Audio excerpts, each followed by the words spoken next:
Welcome to Blizzard Fire. We hope this video helps fire up your solution. You start by inserting the image and selecting it so Word exposes the picture format controls. Once the picture is active, you'll see Handles and the Picture Format tab. Use Insert Right Arrow Pictures if not already placed. Make sure to set Wrap Text early. Choose in front of text or square to move and resize without shifting paragraphs. This first step prevents layout surprises and lets you manipulate size, position, and basic cropping immediately. So proceed to formatting with the image selected. Now refine the image size and framing. You'll commonly use corner handles to resize. Hold Shift to preserve aspect ratio and avoid distortion.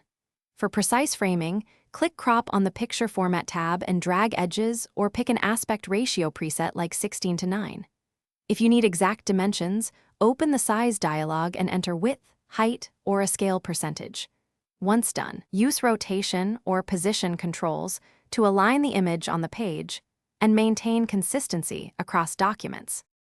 Finish by improving appearance and locking in changes. Use Picture Format right arrow corrections and color to tweak brightness, contrast, and saturation so the image reads well in print or on screen. If file size matters, choose Compress Pictures and set resolution.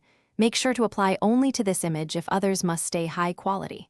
Finally, group or anchor the picture, or set Lock Anchor to prevent accidental moves. If something breaks, revert to the original or reopen a saved copy, and repeat these targeted steps. Thanks for watching. If you found this helpful, don't forget to like and subscribe.